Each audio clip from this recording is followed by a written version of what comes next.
Brilliant stuff.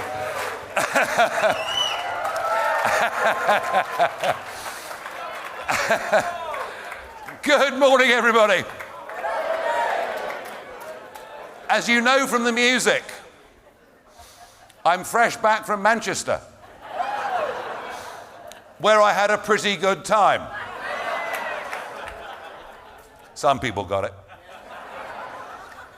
It was an extraordinary event. I hadn't been to a Conservative conference since the late 1980s. And it was astonishing. The response to me was astonishing. People coming up for selfies and offering me drink after drink. I mean, some of it was murder. It really was. But I was very struck by the Tory activists that they're, in a sense, a lost tribe. A lost tribe. Desperate to believe in something, desperate to believe in somebody, and know they're headed inevitably towards a very big defeat at the next general election. A big defeat. But what was so interesting was not what was said on stage, but what wasn't said on stage. Oh, on stage we had Suella Braverman. You know, she talks about invasions, she talks about hurricanes and all of those things, but actually, did she offer any solutions? And Rishi Sunak, as Alison Pearson so correctly said in the Telegraph, if you'd asked people for their top 25 priorities, banning smoking, which let me assure you I am not in favour of,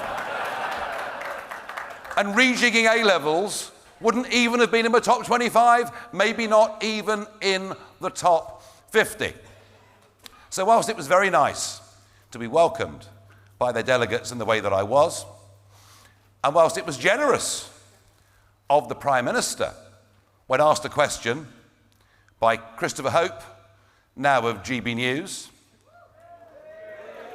to say, oh, well, you know, the Conservative Party is a broad church, so perhaps we could welcome Nigel in as a member once again after 30 years of the Conservative Party. So I've come this morning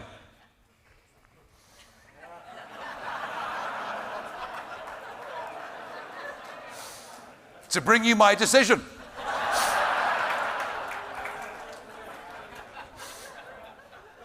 And I don't want to spoil your day or anything like that.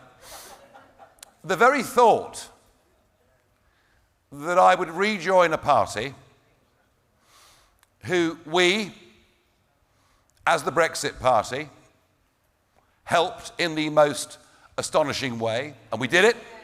We did it.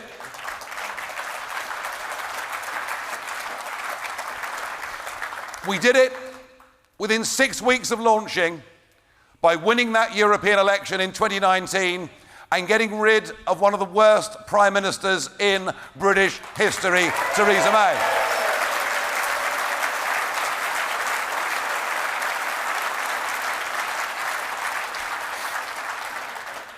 She still seems to want to hang around, goodness only knows why. And we did it by pushing the Brexit agenda. Boris Johnson would never have become Prime Minister had it not been for the efforts of this movement and this party, no question. And, somewhat controversially perhaps, I was very, very generous to him in that general election in 2019. And some of you agreed with it, and some of you didn't agree with it. And that's what life's like. You have to make decisions as a leader and stand by them. I still believe that the idea of a Liberal Democrat, Jeremy Corbyn coalition and a second referendum would not have put the country in a good place. So maybe Rishi thought, given that I'd been so nice to them, at the end of 2019, that I could be tempted to rejoin a party that has betrayed many of those Brexit promises. Maybe he thought I could be generous to a party that has seen legal let alone illegal immigration, reach record levels. Maybe he thought I could be generous to a party who've just put up corporation tax on our small businesses by 30% and refused to review the IR35 rules. Maybe he thought I could be generous to a party who locked us down 3 times, wholly unnecessarily, with a long-term health cost to this country that'll prove to be ruinous. Maybe he thought I was going to be generous to a party that has now become a social democrat party in all but name. Big state, high tax, control of every aspect of your life, virtually indistinguishable, frankly, from Starmer's Labour Party.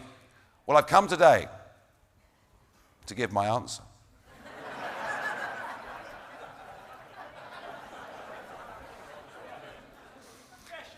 Very, very sweet of you, Prime Minister.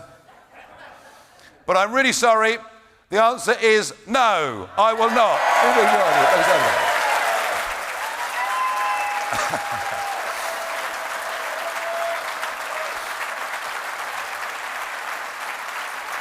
So,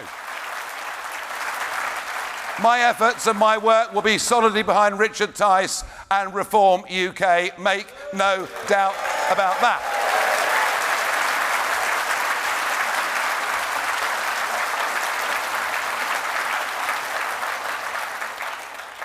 By the way, you may not know this, but I'm not a big fan of the British banks.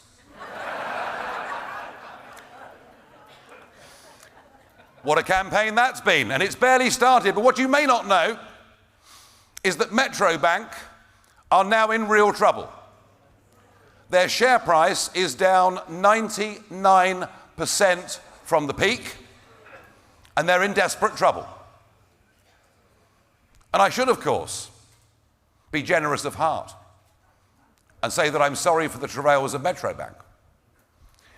Do you know Metro Bank gave notice on the Brexit party's bank accounts, foreclosed on us, told us immediately they would not do business for our party, put us into the most precarious position 2 years ago. So I'm sorry, Metro Bank, what goes around comes around.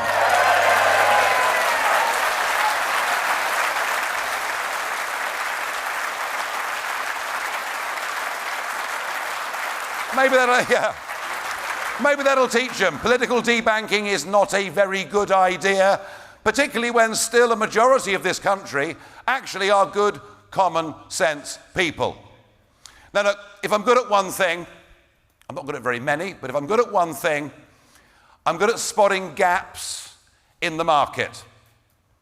And right now, there is the most almighty gap in the UK political market. It's enormous. This party has been bubbling away quietly, just under the radar. It feels to me a little bit like UKIP was back in 2012, 2013.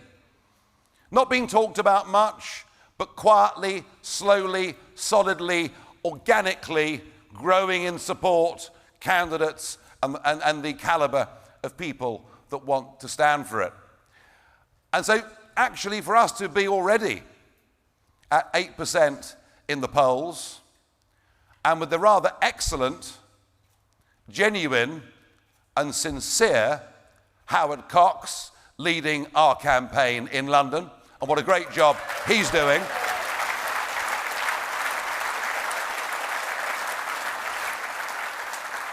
We're actually making good, solid, steady progress.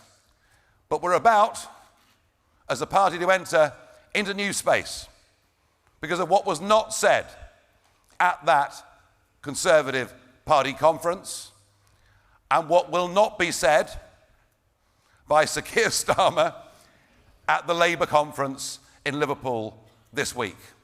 For one, you'll have noticed that we put Brexit back onto the logo. We lent Brexit to Boris Johnson at an 80-seat majority. And they've had ownership of Brexit for all this time. And whilst we may stand taller in the world as a result of Brexit, and by goodness we do, whether it's the AUKUS deal or leadership, whether you agree or not with it in Ukraine, domestically, the reason we won the vote, the reason the turnout was higher than the pundits expected, was because people wanted us to take back control of our borders.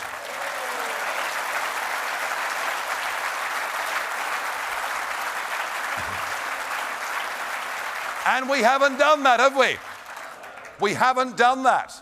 Anybody working in small business assumed and believed that with Brexit, we'd find ourselves without the same regulatory burden. And in fact, they've barely got rid of any rules at all, and indeed, our own enforcement authorities in many cases are still making life virtually impossible for men and women trying to run their own businesses. They have not delivered on what people's realistic expectations of Brexit were. Now, despite that, our GDP is growing more quickly than France's or Germany's. Even the governor of the Bank of England, Andrew Bailey, or as he's better known, Andrew Out to Lunch Bailey. Not that I'm against the long lunch, believe me, but because he's like McCavity. Whenever there's a crisis, he's not there, he's out to lunch. Even he says our financial services sector is better with Brexit. The opportunities that were offered to us have not been taken. So let's be clear. The Conservative Party is no longer in any way, shape or form the Brexit Party. We in Reform are taking back the word Brexit, and we will champion it and the benefits that it can bring to people in this country. It's ours once again.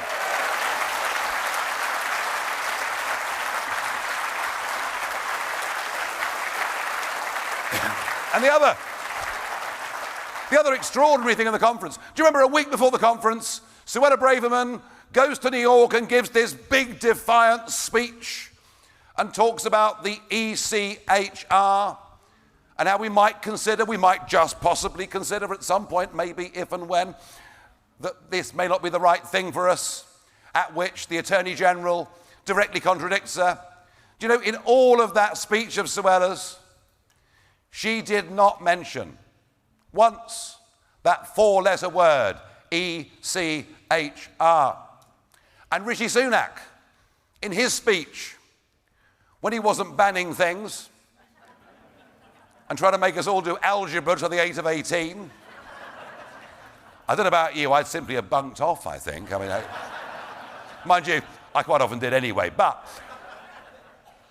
he did not even mention ECHR. Let us be clear, the European Convention on Human Rights, backed up by its court in Strasbourg, staffed by men and women who in most cases have no legal training whatsoever, and one of whom decided last year that that plane could not fly to Rwanda, was set up with thinking of the late 1940s after the abuses and atrocities that had happened in Austria and Germany throughout the 1930s. But it is now completely and hopelessly and totally out of date in every single way. It has, through judicial activism, gone way beyond the original aims of its founders. And I want to be clear that Reform UK will stand at the next election clearly and unequivocally as the party that wants the process of Brexit to be completed, and that means getting back control of our borders and our judiciary. We will leave the ECHR. Leave the ECHR.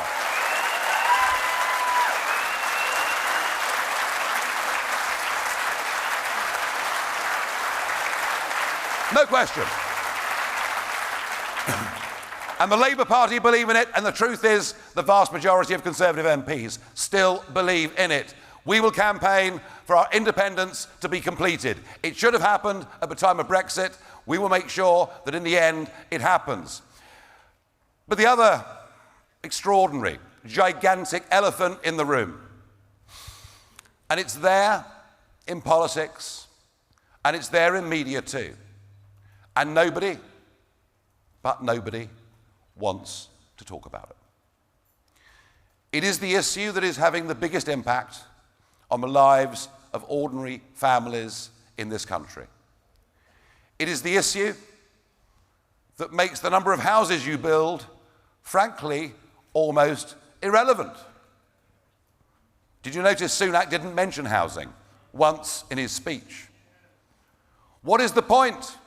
Even if you reach your target of 300,000 new dwellings every year, if net migration is running at 600,000 every year. How can people expect to get GP appointments or their kids into local schools, or to be able to estimate a journey time that might have been an hour 20 years ago is now 2 hours if you're lucky? Legal net migration is running at a record number. Our population has risen by 10 million since Tony Blair came to power. We are living through a population explosion. We are living through a population crisis. And the quality of life for every family in this country is being directly diminished as a result of it. And this has nothing to do with religion and nothing to do with race. It's about good, plain, common sense. The first duty of a British government is to look after the integrity and safety of its own country and its own people, and we cannot go on living in a country that de-skills its own young by forcing them all off to university and massive debt, and the corporates relying on mass, cheaper, imported foreign labour. We have to completely turn this around.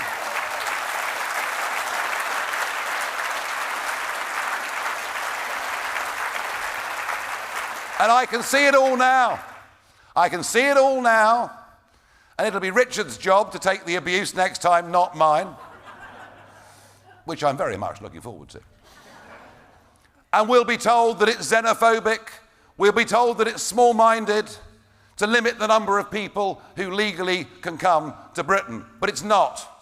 It's about our community, it's about our society, it's about its identity, it's about fairness, and it's about our children and grandchildren having anything like the hope of the same living standard that we've enjoyed. If we go on down this route, that literally will be destroyed. And again,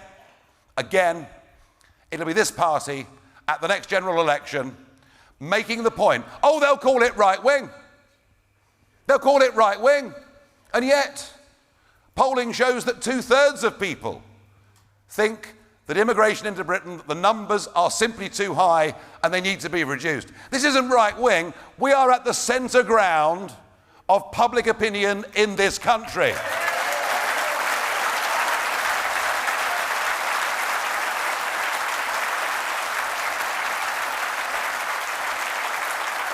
Anyway, enough from me. I'm only the honorary president.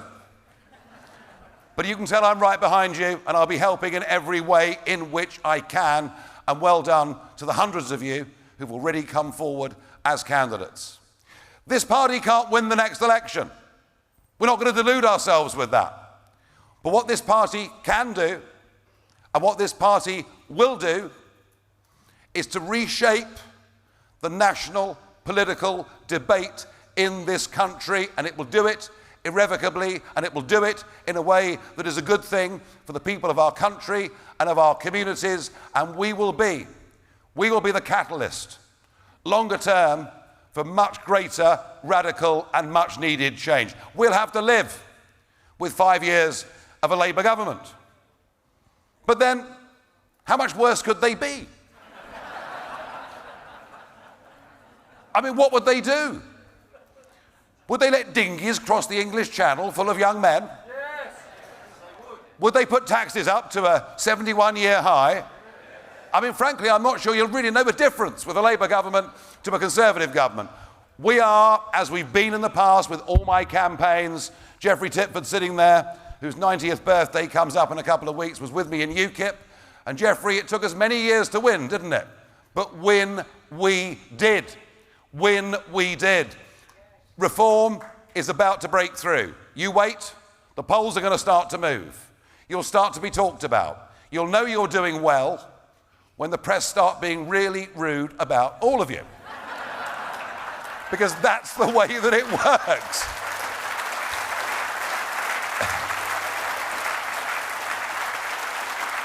But we can and will reframe, reshape the debate and the actions of this country in an historic way, and I believe that with all my heart. But I want you to remember this.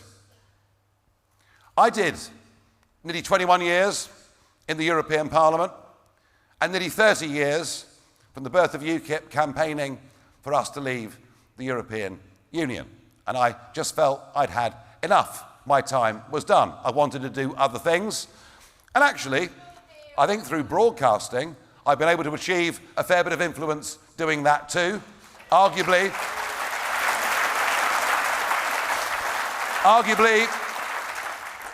with the banking campaign, I've achieved more as a broadcaster than perhaps I could have done as a politician.